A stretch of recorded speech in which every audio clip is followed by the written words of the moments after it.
Bonjour chers abonnés. Une nouvelle épisode captivante à suivre sur notre chaîne YouTube.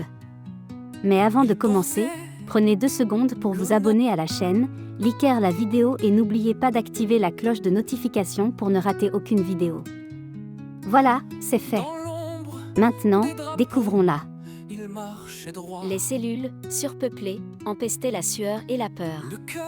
Gaspard, affaibli par la malnutrition, contracta la gale et d'autres maladies. Chaque jour était une lutte pour survivre, et chaque nuit, il repensait à Amina, se demandant pourquoi elle l'avait trahi.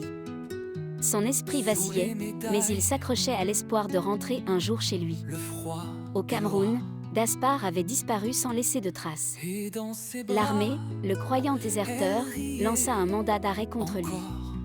Sa famille, désespérée, organisa des recherches, mais toutes les pistes menaient à une impasse. Pendant ce temps, en prison, Gaspard endurait des souffrances inimaginables. Après 1 an, il fut libéré, mais il n'avait plus rien, ni identité, ni argent, ni force. Détruit physiquement et mentalement, il erra dans les rues, travaillant comme ouvrier pour survivre. Petit à petit, il se rapprocha de la frontière camerounaise, poussé par un instinct de retour. Un jour, dans un marché bondé, un commerçant camerounais le reconnut. Stupéfait, l'homme contacta la famille de Gaspard. Quand ses parents et sa tante Marthe vinrent le chercher, ils eurent du mal à reconnaître l'homme brisé devant eux.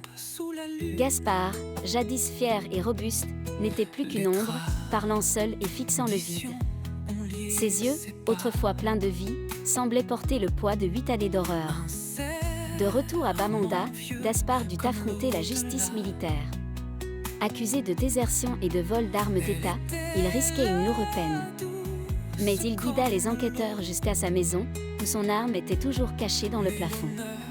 Il raconta son histoire, l'amour pour Amina, le voyage au Nigeria, le piège, la prison. Les officiers, émus par son récit et convaincus par les preuves, levèrent les charges. Ils lui proposèrent même de réintégrer l'armée, voyant en lui un soldat de valeur malgré ses épreuves. Gaspard retrouva un semblant de vie. L'uniforme militaire, qu'il portait avec fierté autrefois, lui redonna un peu de dignité. Il recommença à sourire, à parler avec ses camarades. Mais quelque chose en lui était brisé. La nuit, il faisait des cauchemars, revivant la prison et la trahison d'Amina. Parfois, il parlait seul, riant ou pleurant sans raison. Ses proches, inquiets, consultèrent des médecins, mais aucun ne put expliquer son état. Quelques semaines après son retour dans l'armée, l'état de Gaspard empira. Il devint imprévisible, criant des ordres à des soldats imaginaires ou pleurant en fixant son arme. Un matin, alors qu'il paradait en uniforme, il s'effondra en pleine rue, hurlant des mots incohérents. Sa famille le ramena à la maison, mais il était trop tard. Après des jours de souffrance, Gaspard mourut, emporté par un mal que personne ne put nommer. Certains disaient que c'était le poids de ses épreuves, d'autres murmuraient que les fétiches d'Amina et de sa famille l'avaient maudit. La nouvelle de sa mort bouleversa le village. La famille, réunie dans la douleur, réfléchit à son rôle dans cette tragédie. Leur obsession pour la tradition avait poussé Gaspard dans un engrenage fatal. Dans un geste solennel, ils décidèrent de lever l'interdiction d'épouser des étrangers. Cette décision, bien que tardive, était un hommage à Gaspard, une promesse de ne plus laisser les traditions détruire des vies. L'histoire de Gaspard devint une légende à Bamenda et dans son village.